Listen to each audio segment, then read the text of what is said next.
Class 10 complete करने के बाद जो सबसे बड़ी रिस्पॉन्सिबिलिटी आपके ऊपर है वो है अपने लिए एक सही स्ट्रीम को चूज करना, क्योंकि अगर आप सही स्ट्रीम चूज नहीं करेंगे तो ये आपके पूरे करियर को इन्फ्लुएंस करने वाला है।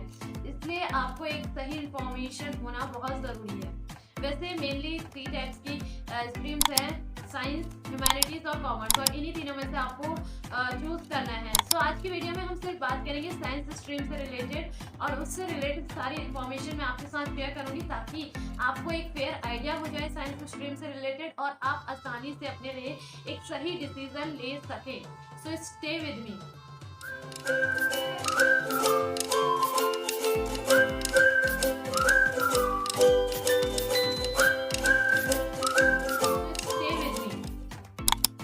Hello everyone, myself Shivangi, I am an student and your friend, और आज हम बात करेंगे साइंस स्ट्रीम से related. So let's start the discussion. Mainly science stream के जो सब्जेक्ट हैं वो कंसिस्ट करते हैं 2 elements.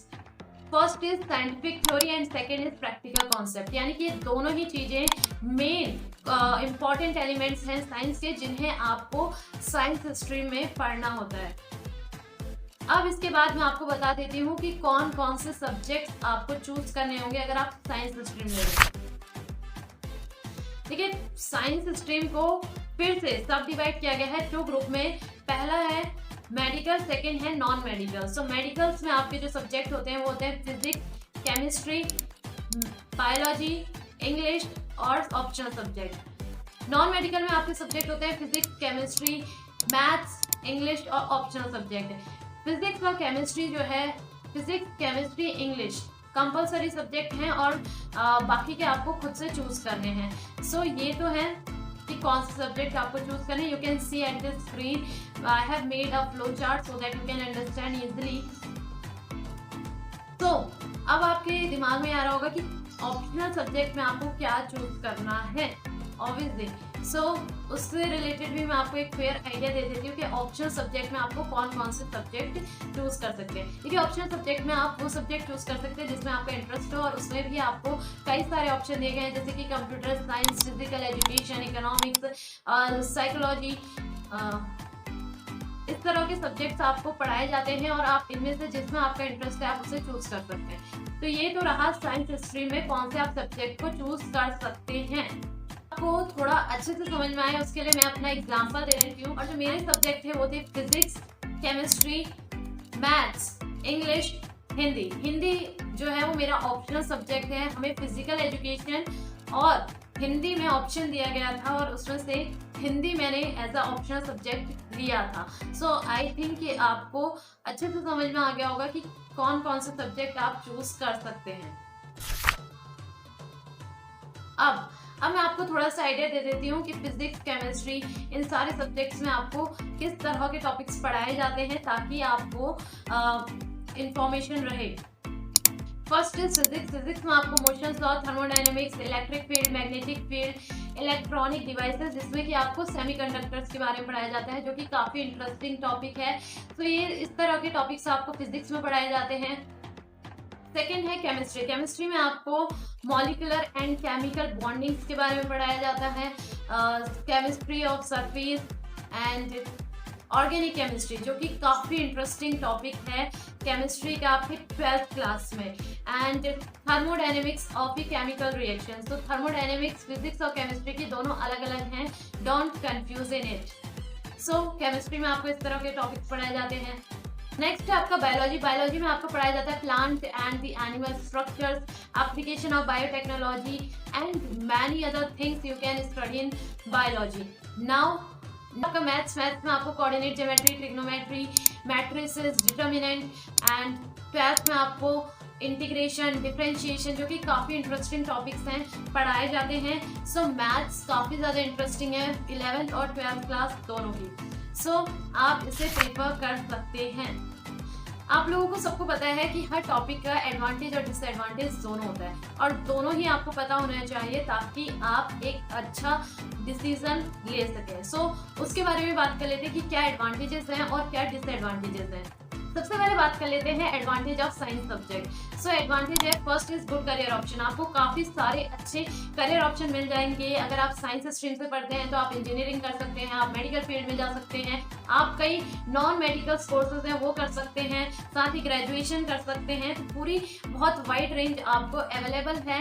Next is very interesting subject. So काफी इंटरेस्टिंग सब्जेक्ट आपको पढ़ने को मिलता है साइंस में, जैसे कि फिजिक्स, केमिस्ट्री, मैथ्स, बायोलॉजी। ये चारों ही सब्जेक्ट काफी ज्यादा इंटरेस्टिंग है, प्रैक्टिकल है और इनके बारे में आपको नॉलेज होगी तो आप काफी ज्यादा कॉन्फिडेंट रहेंगे।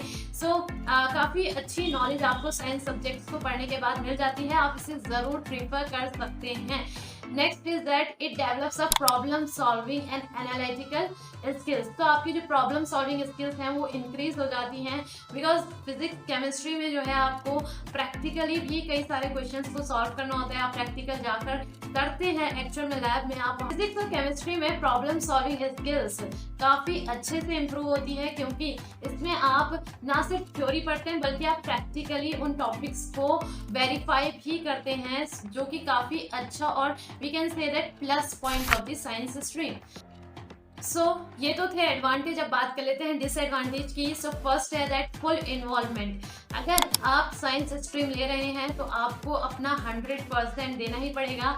आप साइंस स्ट्रीम को बीच में नहीं छोड़ सकते, यानी कि एक बार आपने साइंस स्ट्रीम ले ली तो आपको 100% मेहनत करनी पड़ेगी अगर आप उसमें अच्छा स्कोर करना चाहते हैं तो, और आगे जाके एक अच्छा करियर ऑप्शन चूज करना चाहते हैं तो साइंस स्ट्रीम के जो सब्जेक्ट्स हैं वो फुल इन्वॉल्वमेंट मांगते हैं, यानी कि आप उन्हें बीच में नहीं छोड़ सकते। जैसे कि सपोज अगर आपने कोई लेक्चर या फिर कोई अपना प्रैक्टिकल छोड़ दिया तो इससे आपको काफ़ी लॉस हो सकता है अपनी पढ़ाई में। सो साइंस स्ट्रीम में आपको फुल इन्वॉल्वमेंट देना पड़ता है।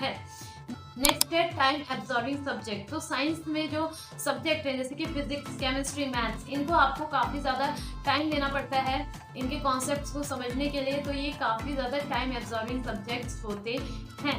सो ये तो था advantage and disadvantage, and I hope कि आपको एक फेयर आइडिया हो गया होगा। एट लास्ट मैं आपको एक और अच्छा एडवांटेज जो है वो साइंस स्ट्रीम का बता देती हूँ। वो है कि अगर आप साइंस स्ट्रीम से लेते हैं तो ये ज़रूरी नहीं है कि आप साइंस स्ट्रीम में ही अपना करियर बनाएं। आप किसी और स्ट्रीम्स के सब्जेक्ट को भी पढ़ सकते हैं अपने ग्रेजुएशन लेवल पर।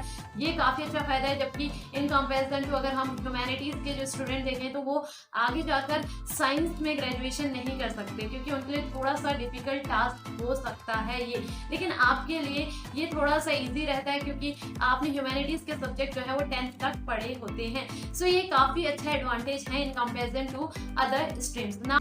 एट द लास्ट में ये कहना चाहूँगी कि अगर आप एक्चुअली में इंटरेस्टेड हैं साइंस सब्जेक्ट में तो ही आप लीजिए, या फिर आप इतना ज़्यादा टाइम साइंस सब्जेक्ट को दे सकते हैं तो ही लीजिए।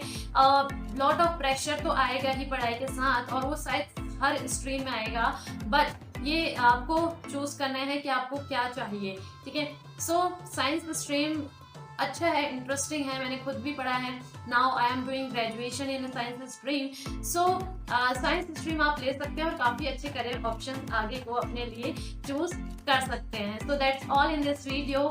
आई hope you like the video, and if you like please share this information to your friend also. देखिए जो भी इन्फॉर्मेशन है, ताकि वो भी एक सही डिसीजन ले अपने स्ट्रीम्स को लेकर। Thank you so much. Stay safe, stay healthy, enjoy your learning. Bye.